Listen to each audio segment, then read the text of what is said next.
I never expected my evening commute to begin with a stranger's silent plea. He stood at the corner stop, shoulders bowed under a duffel that looked far too heavy for any traveler.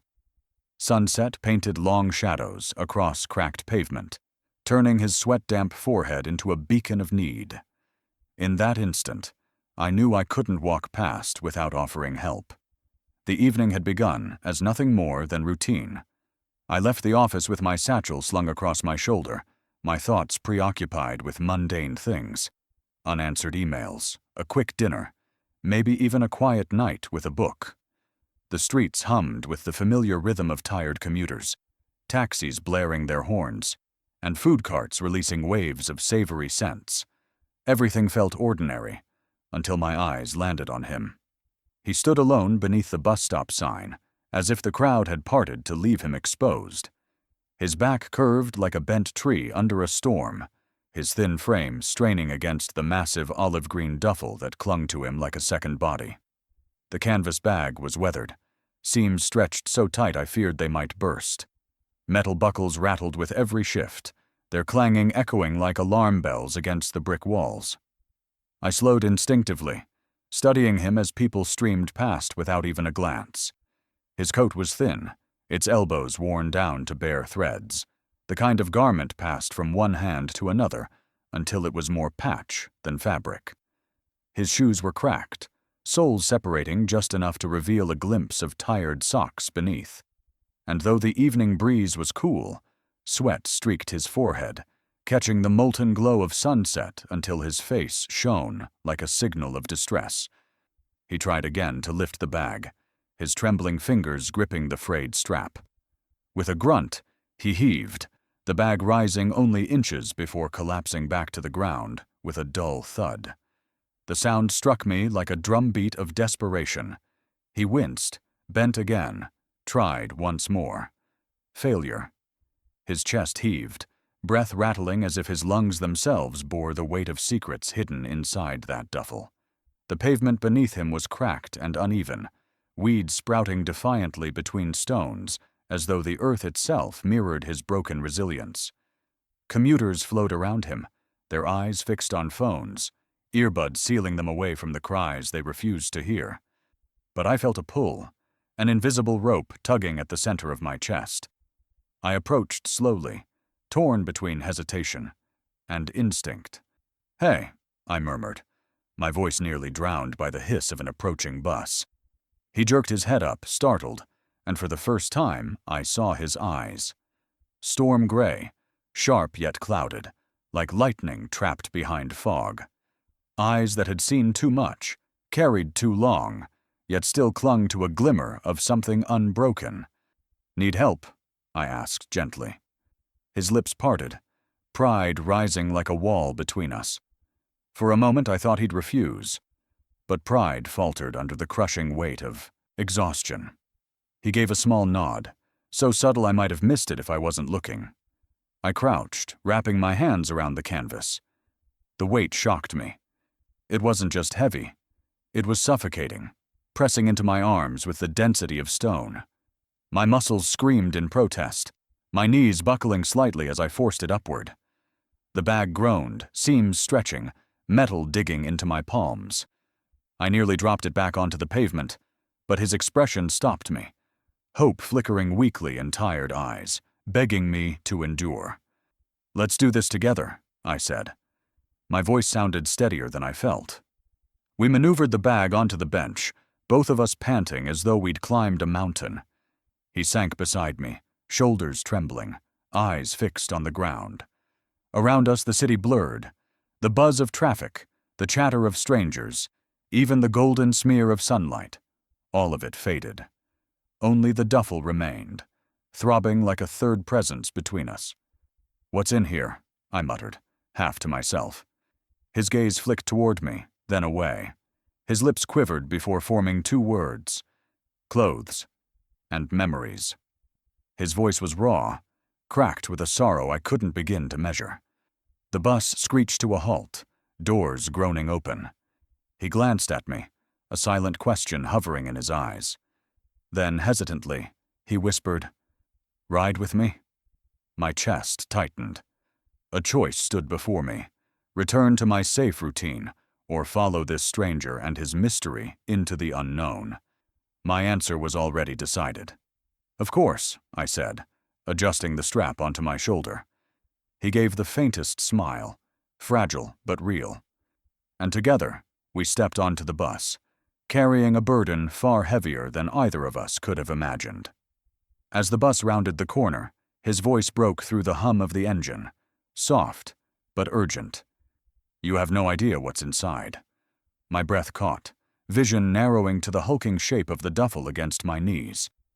Somewhere between bus stop and backstreet apartment, I had crossed an invisible line, and I braced myself for the revelation that would change both our lives forever.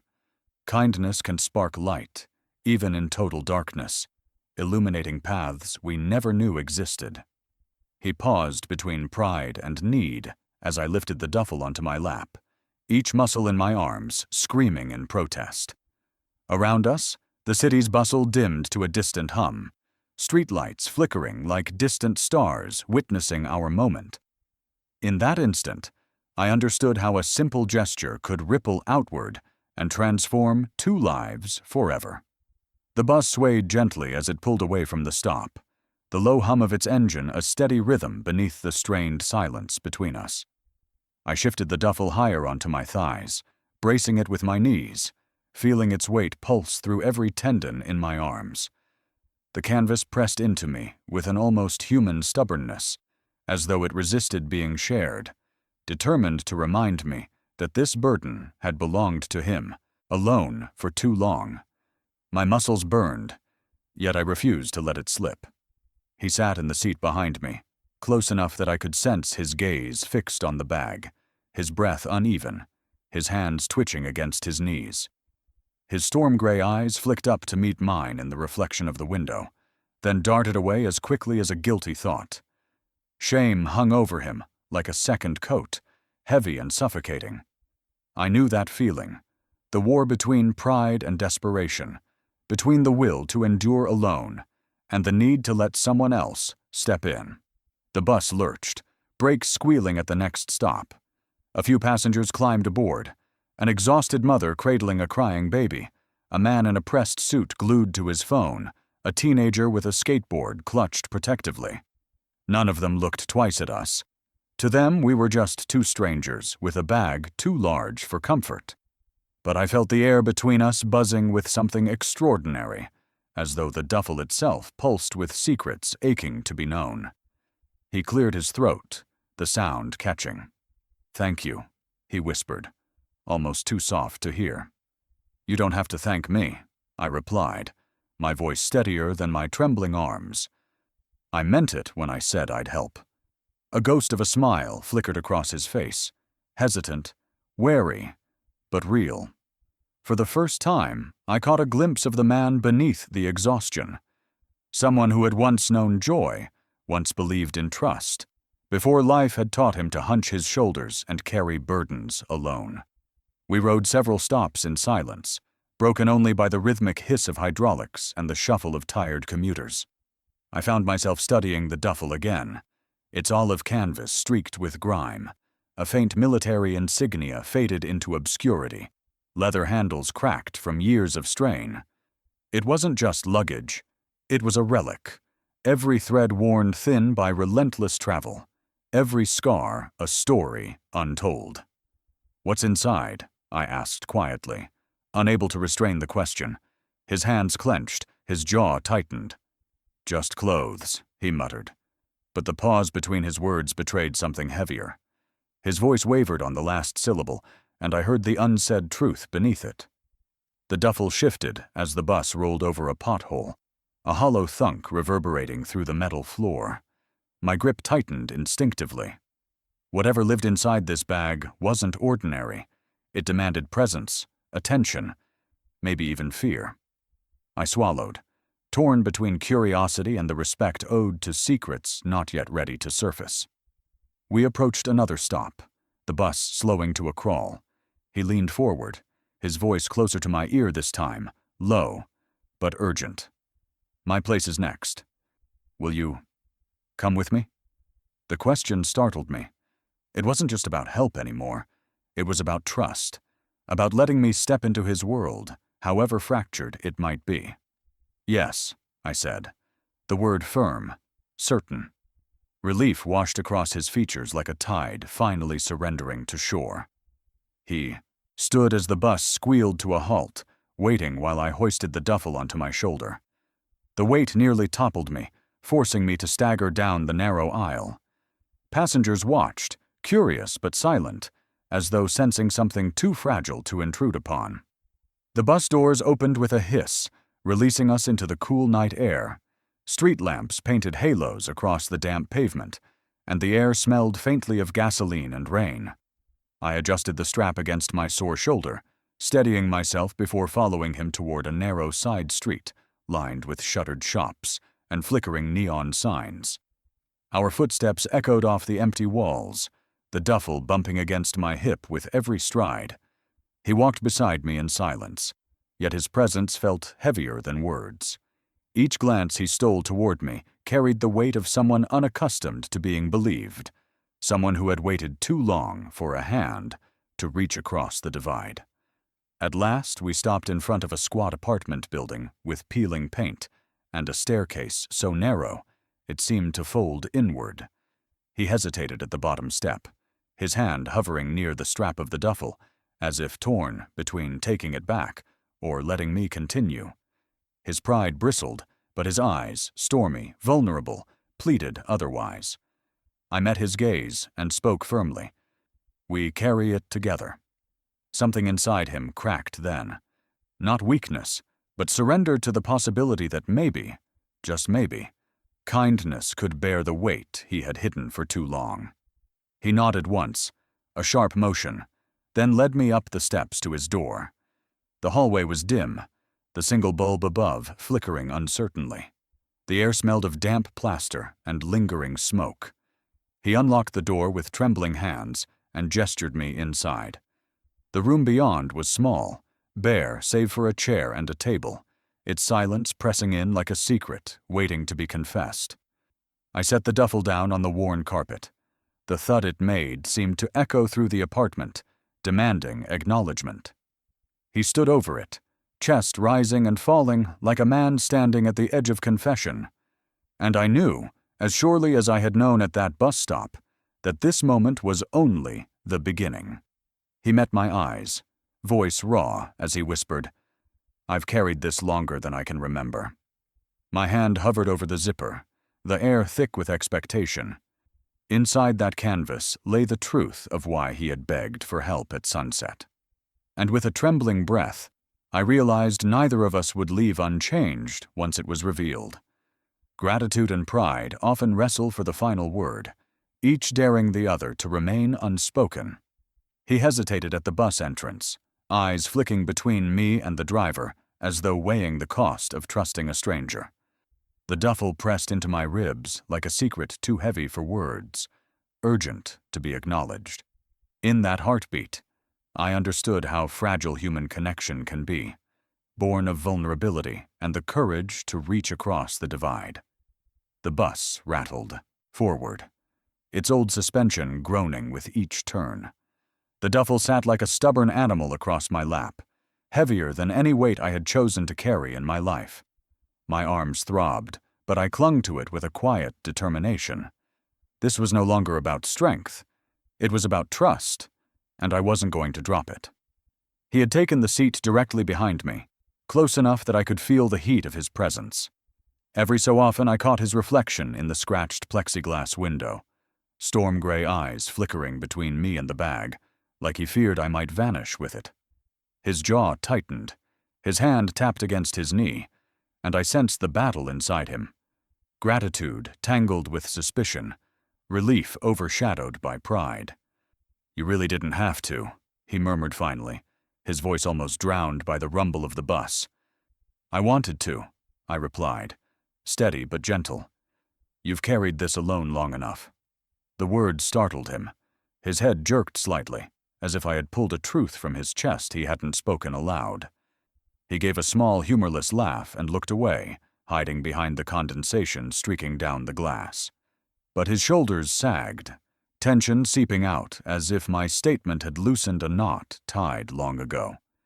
Around us, passengers shifted in their seats, lost in their own tired universes, scrolling phones, nodding off, whispering into headphones. To them, we were invisible. But to me, the silence between us was loud, filled with everything he wanted to say, but couldn't. I adjusted the duffel's strap, the canvas scraping against my coat.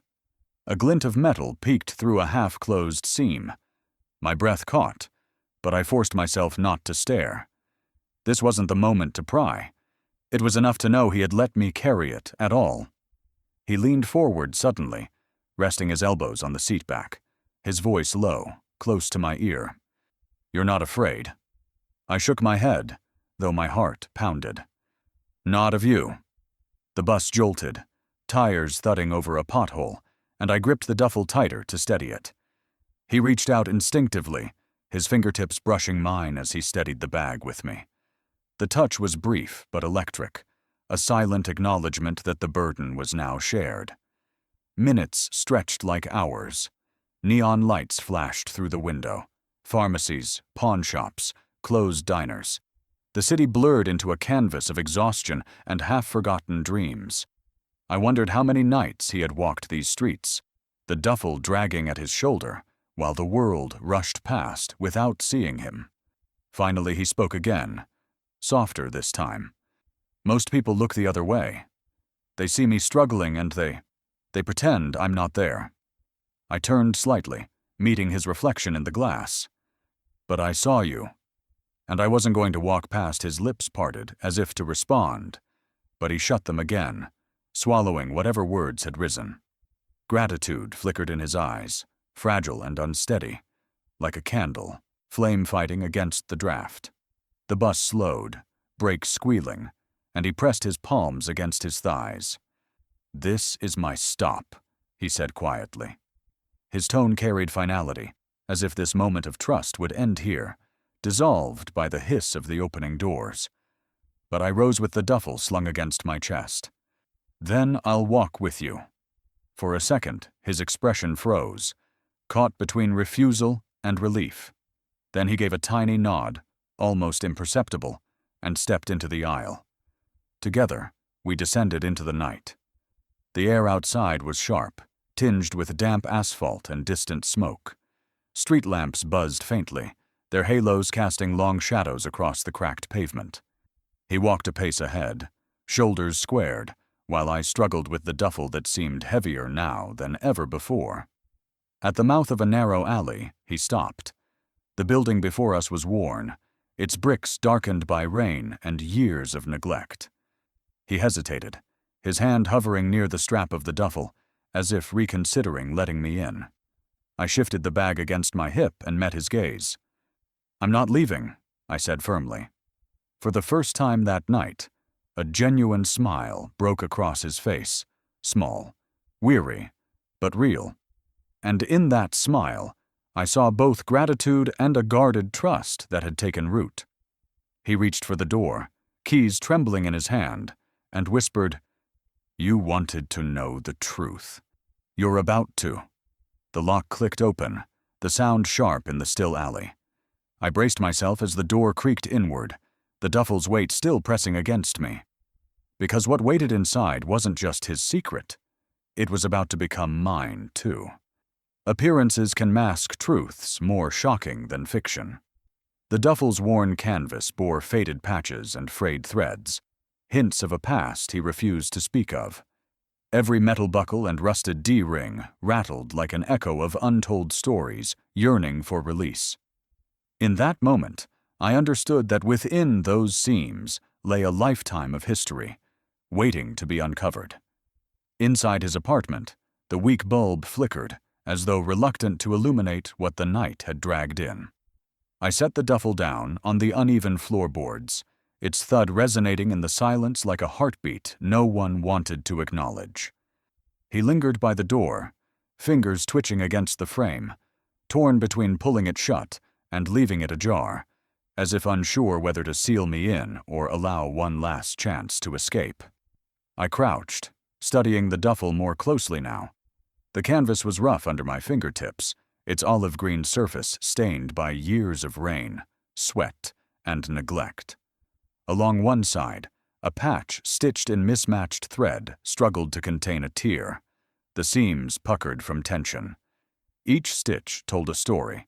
Desperate repairs, done quickly, to keep the contents hidden and safe. The brass buckles had lost their shine, dulled to a muted brown by countless journeys. The D-rings, rusted at their hinges, rattled faintly when I shifted the bag. The zipper was stiff, its teeth slightly bent from being yanked open and closed too many times. Everything about the duffel whispered of survival, not just his, but of something within that refused to be discarded. "You don't have to look," he said suddenly, his voice breaking the silence. It was not a command, but a plea.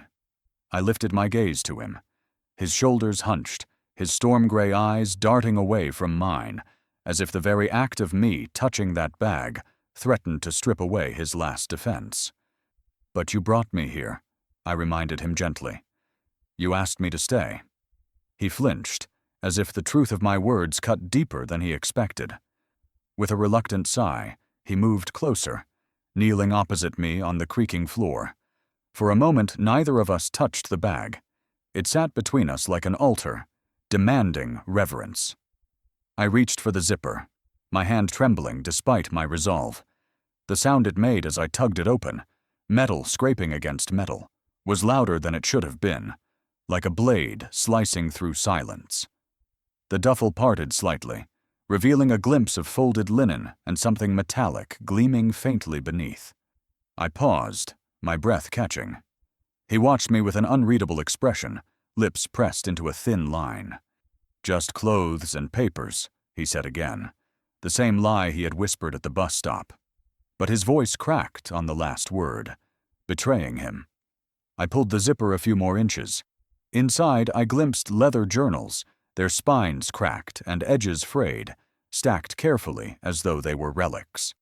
Beneath them, manila envelopes bulged with contents unknown, each sealed but softened by time.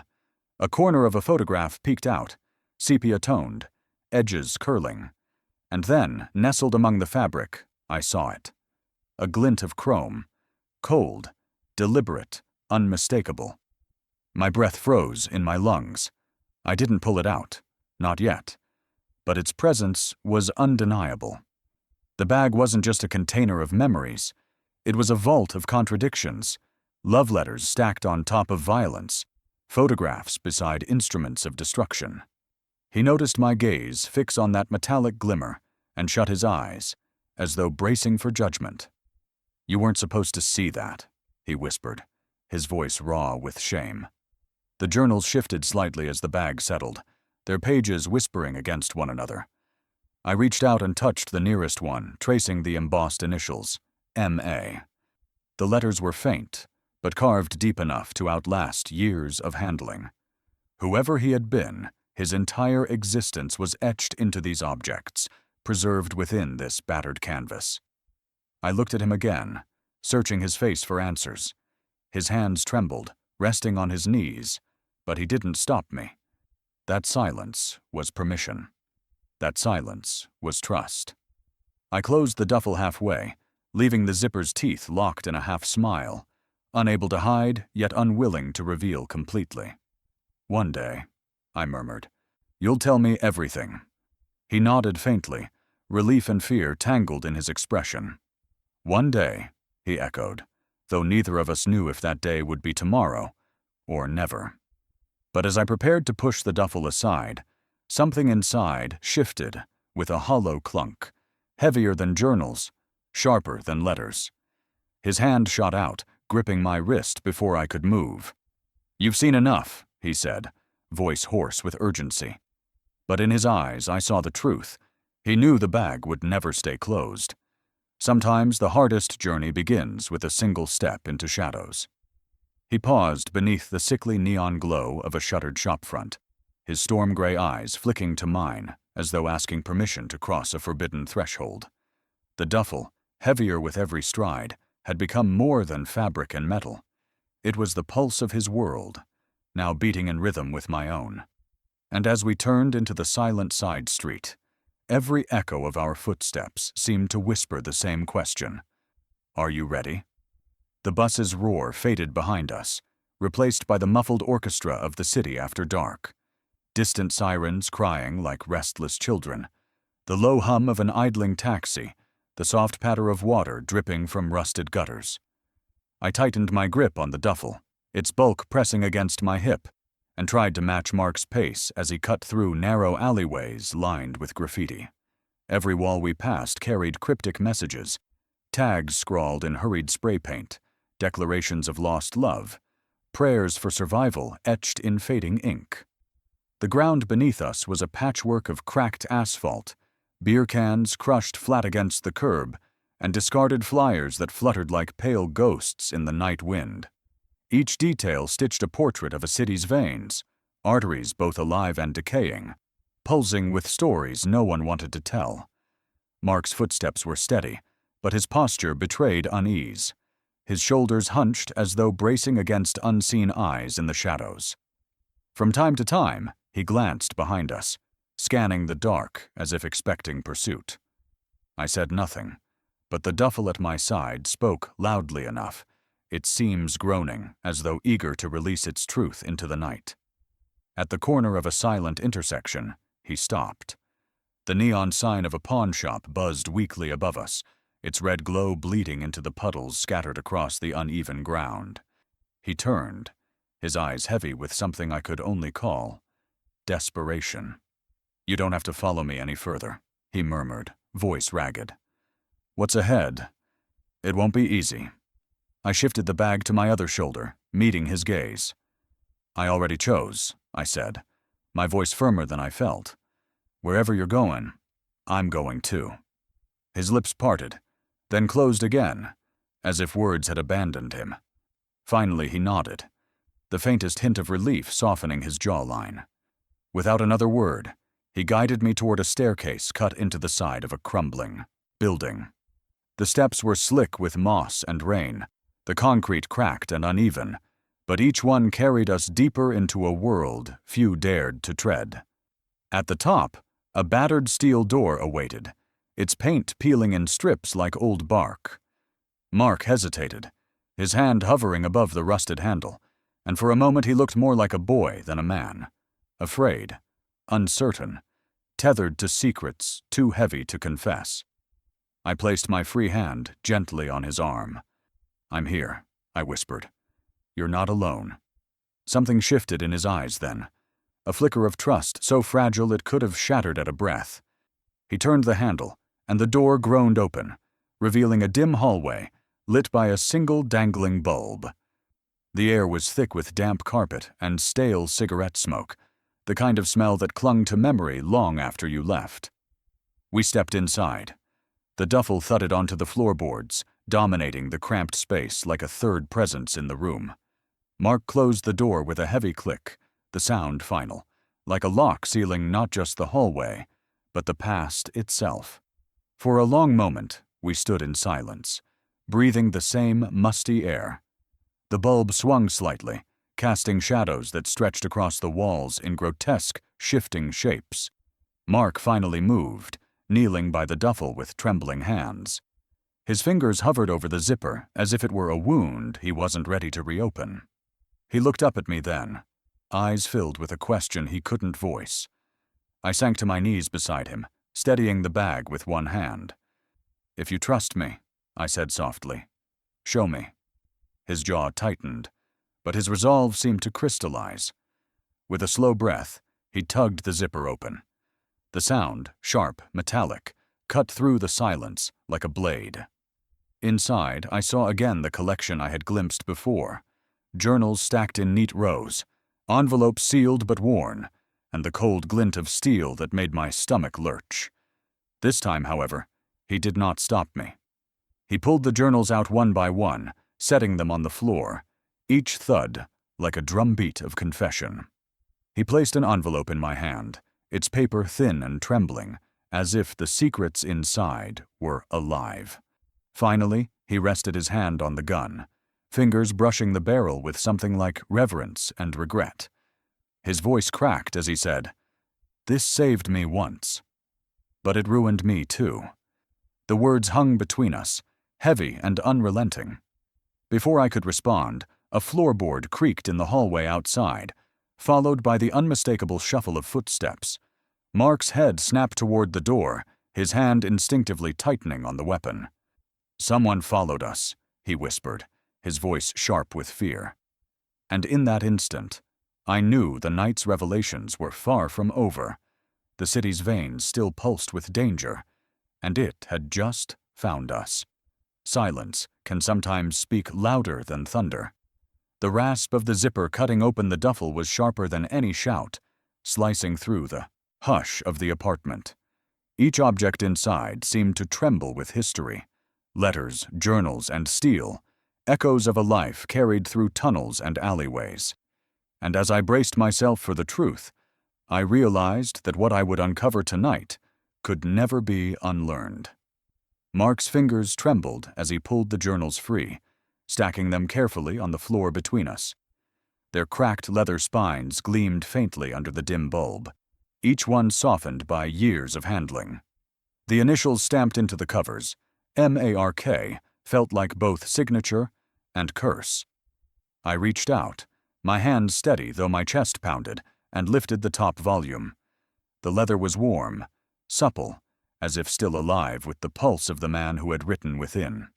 When I opened it, the pages revealed a script jagged with emotion.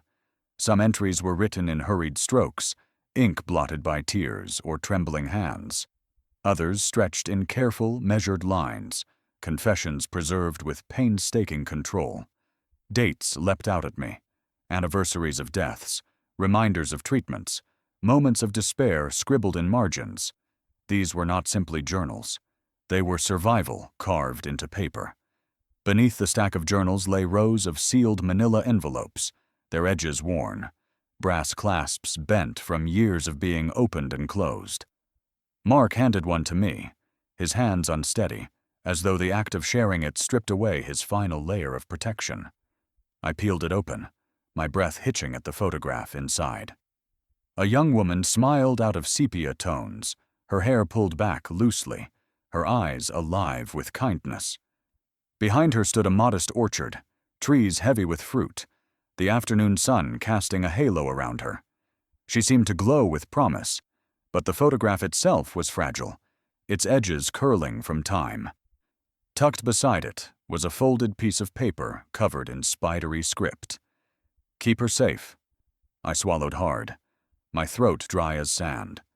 "Who is she?" I asked, though part of me already knew. Mark closed his eyes, his jaw tightening. "My sister," he whispered. "The one I couldn't protect. Not the way she deserved."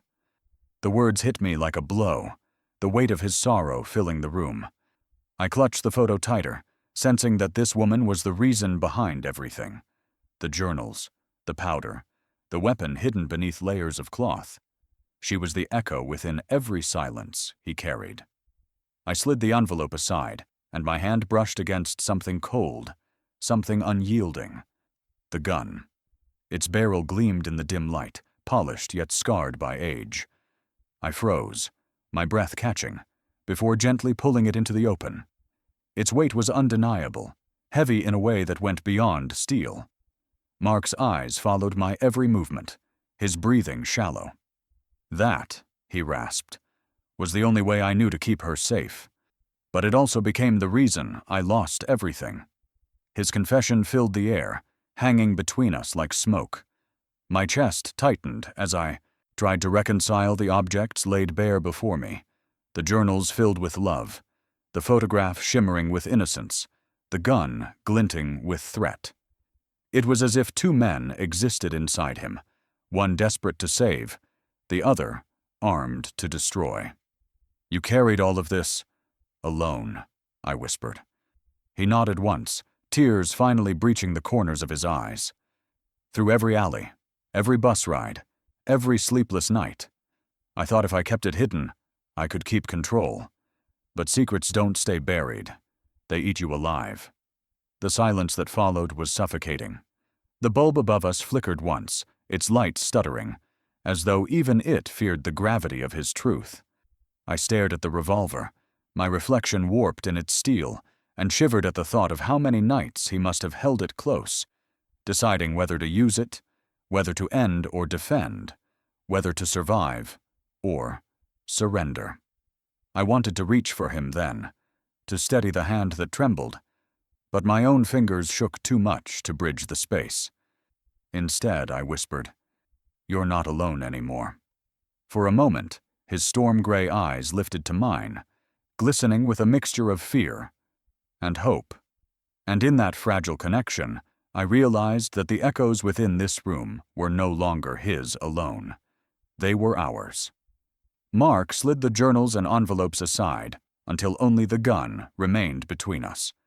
His hand hovered above it, trembling, as he whispered, "This saved my life once, but it also ruined me." My heart pounded as I stared at the weapon, caught between the salvation it promised and the destruction it held. And I knew, in that breathless silence, that our choice of what to do next would decide everything. Curiosity can be as dangerous as the secrets it uncovers. The manila envelope trembled in Mark's cracked fingers, my name scrawled across its flap in uneven strokes. For a heartbeat, the world shrank to that single packet of paper, fragile, sealed, yet pulsing with revelations I might regret uncovering. And still, the fire of need burned too brightly to resist. When he handed it to me, his hands shook as though he was releasing more than paper, as though he was giving away pieces of himself he could never reclaim. The envelope was stiff with age, its corners soft, its edges darkened by the oils of countless touches. I turned it over in my palms, feeling the weight of unseen truths pressing against its seal. Mark's eyes locked on it, storm-gray and haunted. "I wanted to burn it," he admitted, voice raw. But I couldn't. Something told me it wasn't just mine anymore. The bulb overhead hummed faintly, flickering in rhythm with my racing pulse. My fingers slipped beneath the flap and tore it open with a slow hiss, the sound magnified in the apartment's silence. Inside lay a stack of photographs tied with a faded ribbon, and tucked beneath them, a tiny glass vial half-filled with fine white powder. My breath caught as I pulled the photos free. The first image showed a young girl clutching a threadbare teddy bear, her eyes wide, her hair braided neatly. She stood in a sunlit orchard under a sky alive with birds. For a moment, I thought she was a stranger, until I saw the curve of her nose, the shape of her eyes. My knees weakened. It was me. A chill washed through me, sharp as ice water down my spine. I flipped to the next photo, a birthday party, children laughing around a lopsided cake. And there, in the corner of the frame, was Mark, smiling, younger, holding out a gift wrapped in brown paper. I gasped. "How do you have these?" My voice cracked, brittle with disbelief. Mark's lips trembled. "Because we've crossed paths before. You just don't remember." The room tilted, reality shifting like loose tiles beneath my feet. Each photograph revealed another piece of a puzzle I didn't know existed. School events, winter snowball fights, even a recital I barely recalled attending. Always, in the edges, Mark was there, watching, present, silent. The photographs fluttered to the floor like wounded birds. My gaze fell to the vial still nestled in the envelope.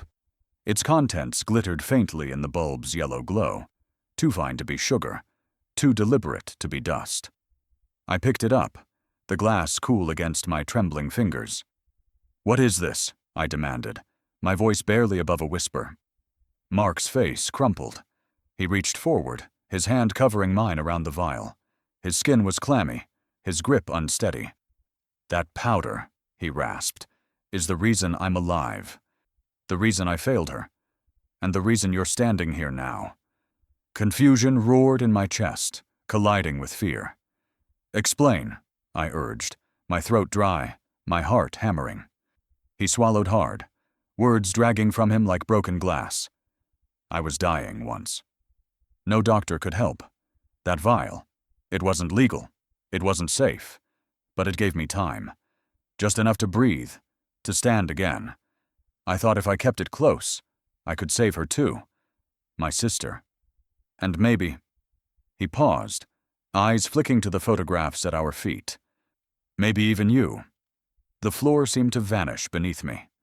I looked again at the images scattered across the rug, snapshots of a life I thought was mine alone. Yet here was proof that my story had been entangled with his for longer than I'd known.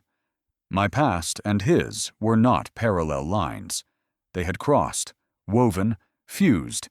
Tears stung my eyes as I whispered, "Why didn't you tell me sooner?" Mark's shoulders slumped. "Because I was afraid you'd walk away. And I couldn't bear losing you twice." The weight of his confession pressed on my chest until breathing felt impossible. I clutched the vial tighter, its contents shifting like sand, and realized that curiosity had unlocked more than I was ready for. This was no longer about helping a man with a heavy bag.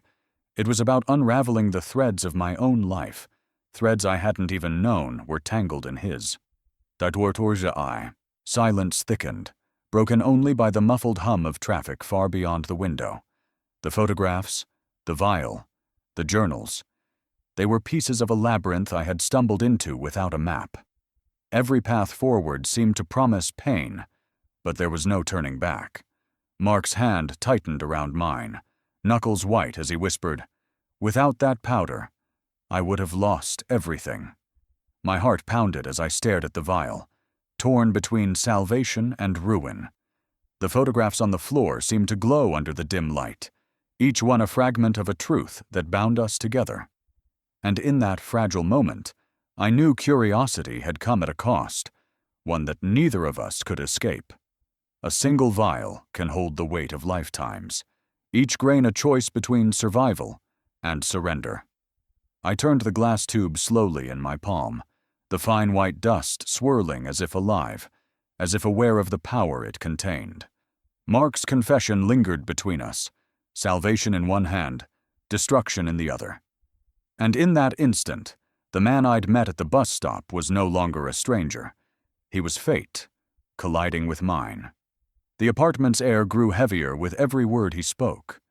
His voice, low and strained, painted images I could barely comprehend. Nights of violent withdrawal, his body shuddering as though demons clawed at his veins.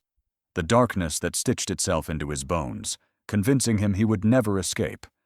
And the first time, the powder eased the storm long enough for him to breathe again. As I listened, the duffel by my side felt different. Not just a bag, not even just a burden. It was a reliquary, each object a relic of his survival, a testament to the war he fought when the world turned its back. The journals held his anguish, the photographs captured his fleeting joys, and the vial. The vial was the lifeline that had pulled him from the abyss again and again. I set it carefully on the journal stack, watching the glass catch the dim bulb's glow. Tiny prisms of light scattered across the stained carpet, as if mocking the bleakness of our situation. "You risked everything for this?" I asked softly. Mark nodded, his eyes clouded yet burning with intensity. "Not just for me," he whispered. "For her. For my sister. She was slipping away, and no doctor cared. No insurance covered the trials. This," he gestured to the vial, "was all I had to keep her alive." The words stung like betrayal and sacrifice wrapped together. I remembered the photograph of the young woman in the orchard, her smile radiant, her eyes full of promise. She wasn't just a sister. She was the soul he'd carried through every alley, every bus stop, every sleepless night. I reached out, fingers brushing the vial again. "But this isn't medicine," I murmured. "It's a gamble." Mark's laugh was hollow, broken. "A gamble I had to take, because when you're watching someone you love fade, you don't weigh risks. You just act. You choose survival, even if it damns you." The room seemed to pulse with his words. I could almost hear the echoes of his nights, bottles clattering, hands trembling as he measured doses, whispered prayers pressed into the silence. Each story etched deeper lines into his face, each confession tearing down walls I hadn't realized he'd built. I wanted to reach for him, to tell him I understood, but before I could, a sharp knock rattled the door. We froze. The sound reverberated through the cramped apartment, louder than it should have been, jolting us both. The journals shivered where they were stacked, the envelopes shifting as though alive. My grip tightened on the vial instinctively, as if it might vanish if I let it go. Mark's face drained of color. His storm-gray eyes darted to mine, wide with fear. "They found me," he whispered, each word a jagged shard. The knock came again, firmer this time. Whoever stood outside was not patient. I rose slowly, the vial clutched to my chest, my breath caught in my throat. My hand hovered near the door handle, my mind racing with possibilities. A landlord, a neighbor, a stranger, or someone who knew exactly what was hidden in this apartment. Mark moved behind me, one hand hovering near the duffel, the other brushing against the revolver that still gleamed under the bulb's sickly glow. "Don't open it," he hissed. "Not yet." But the silence after the second knock was worse than the noise itself. It stretched, tense and suffocating, until the bulb overhead flickered once, then steadied, as though even the light was holding its breath. I pressed my palm against the door, the cool wood vibrating faintly under my touch. My heart pounded so hard it echoed in my ears, drowning out every sound but Mark's ragged breathing. "What if it's help?" I whispered. He shook his head sharply. "Or what if it's the end?" The duffel seemed to grow heavier in that moment, its contents pressing into the air like unspoken accusations. The journals, the photographs, the gun, the vial. Each object was a witness to his choices, and each one now stood on trial with us. I turned the knob slowly, every click of metal a drumbeat of dread. Mark's whisper brushed my ear. "If it's who I fear, we have no choice." The door creaked open, light from the hallway spilling across the apartment's floor. A shadow stretched inward, long and unfamiliar. I clutched the vial tighter, bracing for revelation or ruin. And as the figure stepped closer, I realized that some secrets demand reckoning, whether we are ready or not. Confession floods a room like a rising tide, seeping into every corner until nothing remains hidden. He stood in the doorway, his voice trembling against the rigid calm of the unexpected visitor. Each word peeled back another fragile layer of his hidden life. And I realized that the bus stop was only the surface of a story that ran far deeper than I ever imagined. The door swung open with a slow groan, and the sight waiting on the other side turned my blood to ice. A uniformed officer stood framed by the flickering corridor light, his cap's brim shadowing his eyes, his polished badge catching the glow like a flash of judgment. The weight of his presence pressed against the cramped apartment, suffocating what little air remained. His hand rested near his belt, not threatening, but not casual either, the posture of a man who had come prepared for anything. Mark's breath hitched beside me. His shoulders sagged as though every mile he had run, every secret he had carried, had finally caught up to him. His storm-gray eyes darted between the duffel on the floor and the officer in the doorway, then flicked toward me, a silent plea for strength. The officer's gaze swept the room, settling on the bag at Mark's feet. His voice was calm, but each syllable landed like a hammer. "Mr. Armstrong, we have reason to believe you are in possession of controlled substances and unregistered weapons. I need you to step aside." The journals stacked neatly on the floor seemed to shiver under the weight of those words. The revolver's metal gleamed faintly from the open bag. The vial still pulsed cold in my palm. For a heartbeat, no one moved. The silence grew taut, broken only by the hum of the flickering light bulb overhead. Mark swallowed hard, his voice rasping when it finally came. "It wasn't for profit," he whispered. "It was never for power. I did what I had to. For her." The officer's brows furrowed slightly, but he didn't lower his stance. You'll have your chance to explain in court. For now." I stepped forward before he could finish, my heart pounding against my ribs. "Wait," I said, my voice stronger than I felt. "You need to hear this first." The officer glanced at me, surprise flickering across his stern face. He hesitated, perhaps sensing that I wasn't there as an accomplice, but as something far stranger. A witness who had stumbled into a story bigger than both of us. I held up the vial in my hand, letting the dim light glint off the glass. "This isn't some empire. It's survival. He made this to keep his sister alive, because the system turned its back on her." On both of them, Mark's jaw clenched, his eyes shining with equal parts shame and relief. The truth had been spoken aloud, no longer hidden within the pages of journals or locked behind canvas seams. The officer shifted his weight, the hard lines of his posture softening almost imperceptibly. His gaze flicked again to the duffel, then back to Mark. For the first time, I saw conflict etched into his features, the war between the letter of the law and the pull of compassion. Mark's voice cracked as he continued, the words spilling out like water breaking through a dam. I measured every dose with my own hands.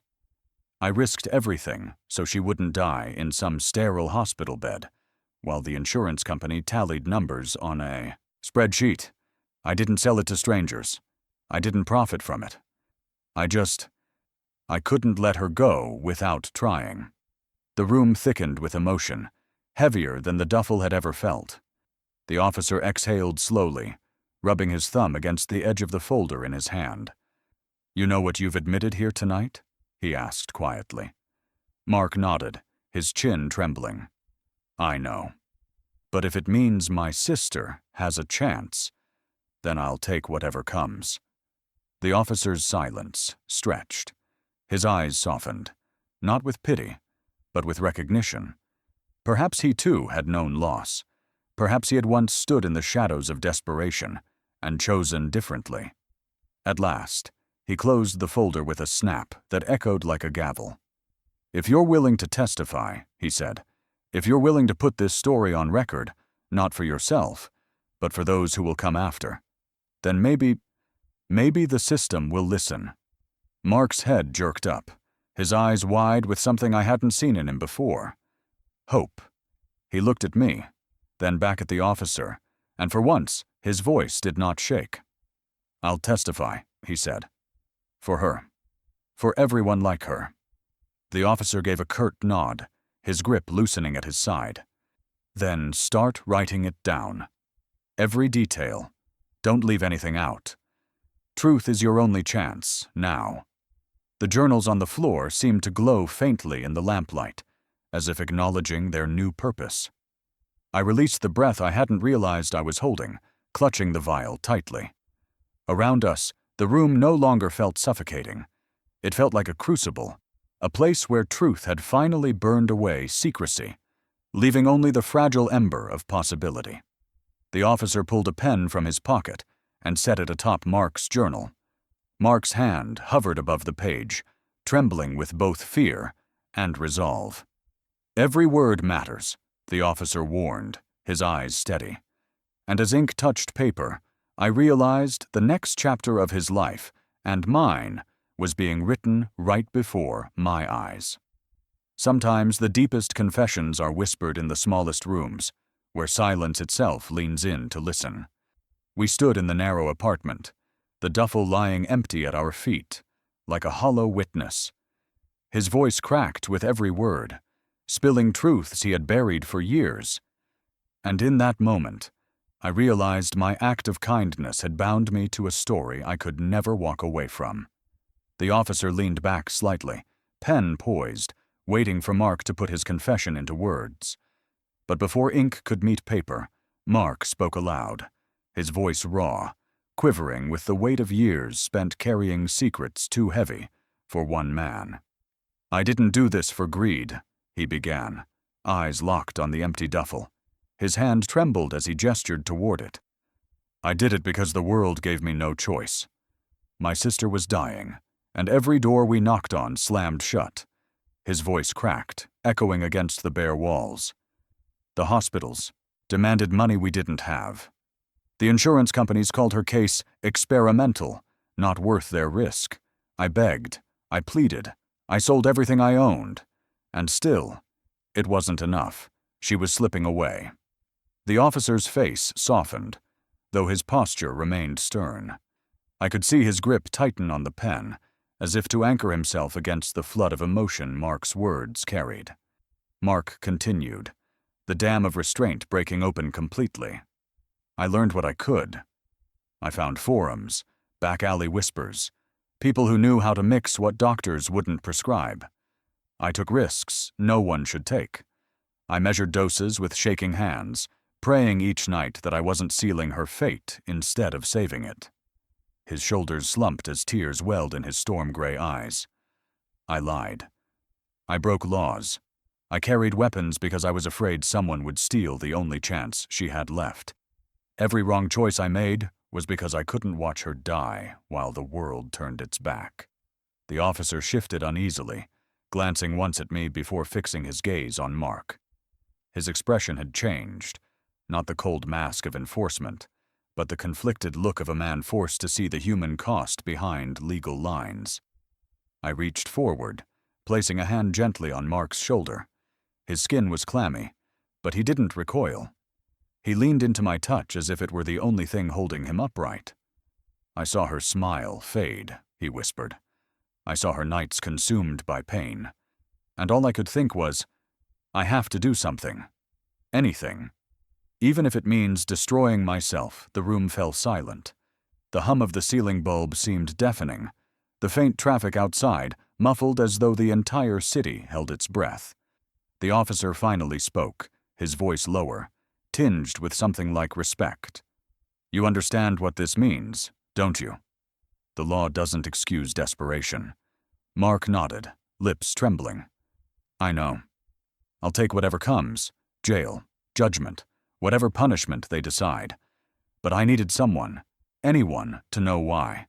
That it wasn't about crime. It was about love.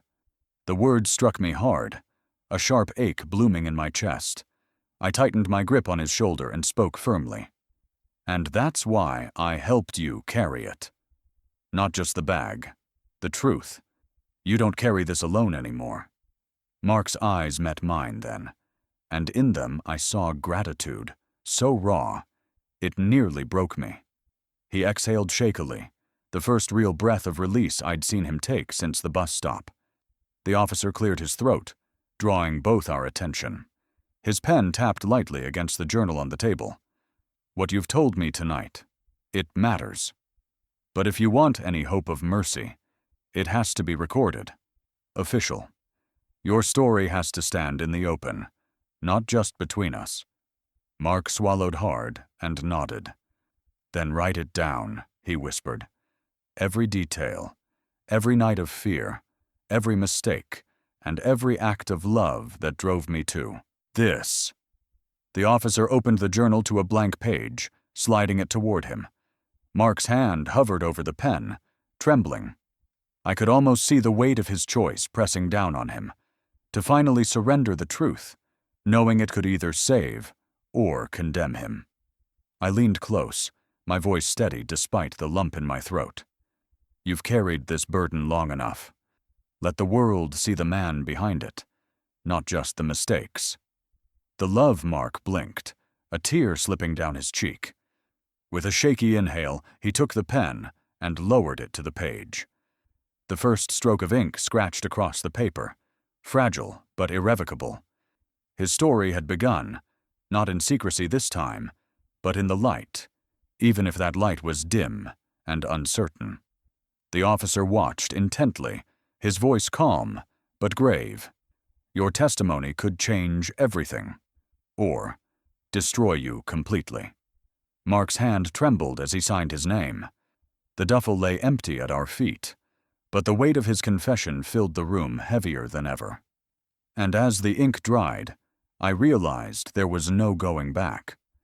The truth was now in motion, and it would demand a reckoning. A single act of kindness can ripple outward, reshaping not just lives, but entire communities. As dawn broke, The gray walls of the courthouse glowed gold. Mark's duffel, once a vessel of secrets, now stood quietly in the corner, no longer threatening, but symbolic. In that moment, I realized kindness had grown into something larger than us, a movement, a demand for justice touched by mercy. The courtroom buzzed with anticipation as people filed into the gallery. Neighbors, volunteers, strangers who had read our story in the morning paper. The heavy oak benches creaked beneath the weight of bodies and expectation. Reporters lined the back row, their cameras poised like vultures, but the energy in the air wasn't cynical. It was hopeful, charged with a sense that today might prove different, that justice might bend toward humanity. Mark sat beside me at the defendant's table, shoulders squared yet trembling faintly. His eyes, though tired, carried a fragile light I hadn't seen before. Not hope alone, but relief at finally being known. The duffel lay sealed on the floor, tagged and catalogued as evidence, but its presence felt strangely gentle now. Its secrets had been aired. It was no longer a curse, but a witness. Our public defender, Elena, rose to her feet. Her presence was calm yet commanding, a quiet fire flickering in her gaze. "Your Honor," she began, "we are not here to excuse wrongdoing, but to examine intent. My client, Mark Armstrong, did not manufacture substances for profit. He did it because his sister was dying, and no system would save her. He did what desperate love demanded." Her words rippled through the room. A murmur passed among the spectators. Some nodded, some wiped at tears. The prosecutor objected, stern and clinical, insisting the law made no room for exceptions. He spoke of rules, of order, of danger, but his voice lacked the heartbeat that throbbed in Elena's every syllable. When it was Mark's turn, he stood slowly, his hands trembling as he gripped the wooden podium. The silence that followed was deafening. Then, voice cracking but clear, he spoke. "I didn't want to be here," he admitted. "I didn't want to break laws, to carry that bag through streets at night. But when the world turned its back, when my sister's life was measured in dollars and denial letters, what choice did I have? I wasn't chasing profit. I was chasing time. Time to keep her alive. Time to hope his words landed like stones dropped into still water, ripples reaching every corner of the room. Even the prosecutor lowered his gaze, lips pressed tight as though wrestling with his own conscience. When my turn came, I rose, palms sweating, throat dry. I told the story from the beginning, how I'd found him at the bus stop, bent beneath the duffel's impossible weight. How instinct had made me step forward, how carrying his burden had revealed not just a bag, but a soul fighting for love. My voice broke, but I pressed on.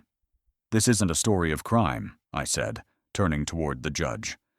"It's a story of survival, of compassion ignored by the systems meant to protect us.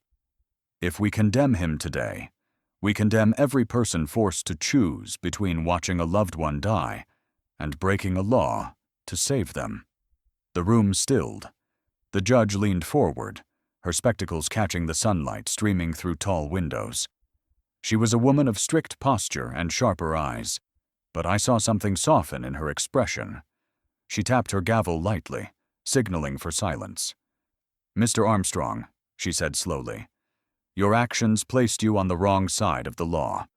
But the evidence, the testimony, and the humanity revealed here today compel me to consider more than statutes. They compel me to consider mercy." Sarkis exhaled sharply, his knees buckling slightly. I gripped his hand beneath the table, steadying him. The judge continued, her voice firm yet resonant. "You will not walk free without responsibility. But neither will I condemn compassion when it was born of desperation, not malice. Your sentence will reflect both accountability and the extraordinary circumstances that brought you here." Tears welled in Mark's eyes. The crowd erupted in murmurs, some relieved, some surprised.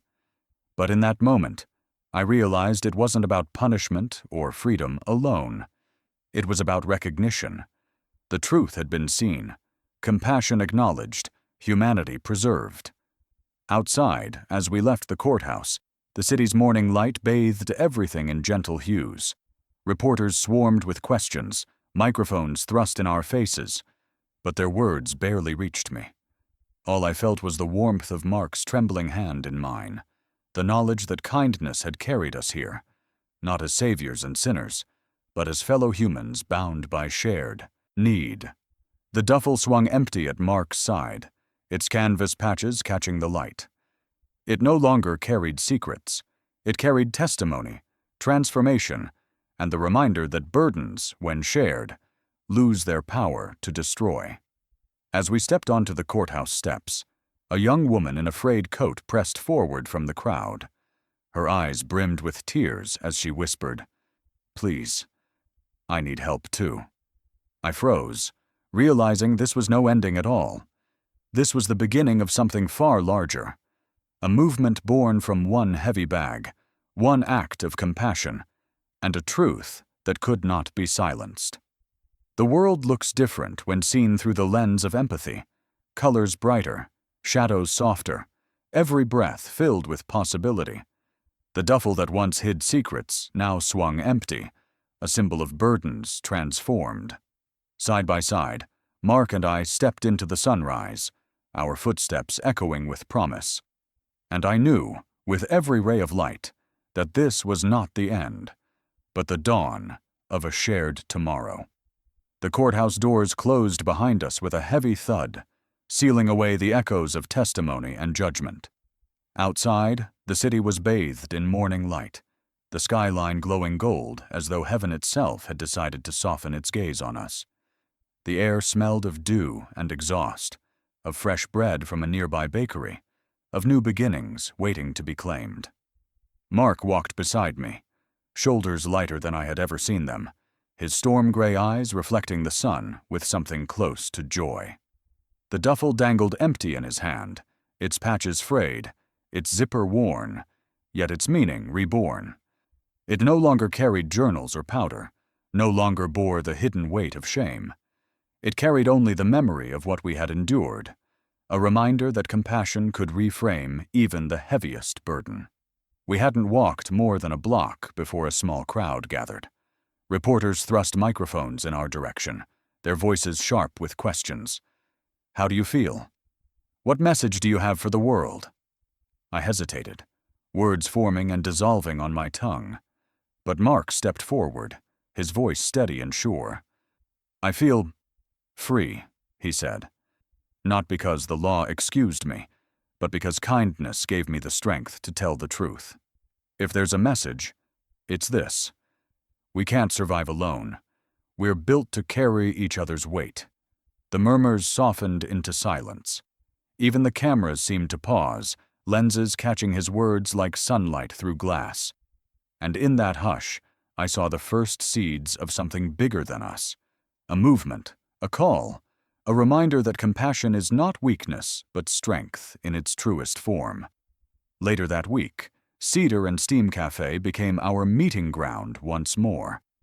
What had once been just a cozy coffee shop with its brass pendants and shelves of pastel macarons was now a hub of hope. Flyers decorated the corkboard walls. Open hands, community outreach. Volunteers gathered around long wooden tables, bowls of soup, steaming, notebooks open, ideas flowing like lifeblood. Mark stood at the front, not hiding in shadows anymore, but speaking with the fire of someone who had been broken and rebuilt by kindness. He shared his story, the bus stop, the duffel, the trial, not as tragedy, but as testimony. People leaned in, some with tears streaming, some nodding, all touched. I watched him transform before my eyes. No longer a man crushed by secrecy, but a beacon to others who had carried their own hidden bags too long.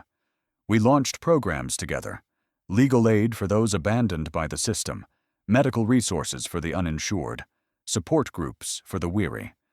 The duffel became our symbol, embroidered with bright patches stitched by volunteers. Compassion, courage, community. Each patch represented someone helped, someone lifted, someone who realized they no longer had to carry their burden alone. Mark and I developed a ritual.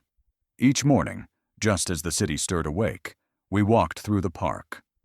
He carried nothing but a journal, while I slung the duffel over my shoulder, this time filled not with secrets, but with blankets, pamphlets, and fresh pastries for outreach.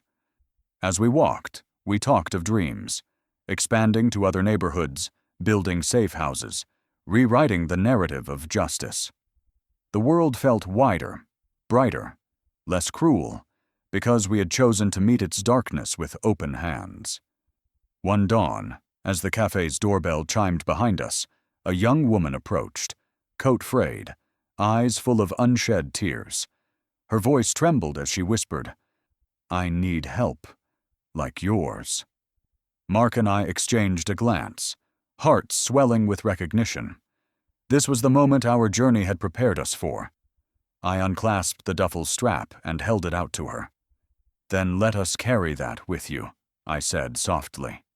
Her tears spilled over, but her shoulders lifted, if only slightly, as though she believed for the first time she would not have to endure her burden alone. The sun rose higher, painting the sky coral and gold. The city bustled awake, buses rumbling, shopkeepers unlocking doors, children's laughter echoing down side streets. But for us, the world slowed into clarity. One act of kindness had become a movement, one bag had become a banner, one stranger had become family. And in that radiant moment, I understood. We had not reached an ending. We had arrived at a beginning, a shared tomorrow, built not by laws or luck, but by the courage to say, "Let me carry that for you."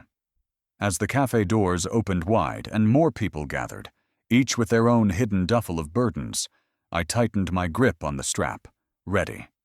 Because kindness, once set in motion, never stops.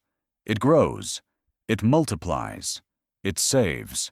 And tomorrow, just like today, we would keep carrying together. Subscribe and ring the bell so you never miss a real-life journey like Mark's, where compassion meets courage. Share this video with someone who needs a reminder that one simple choice can spark a ripple of hope. Join our community below and tell your own story using #KindnessUnites. We're in this together.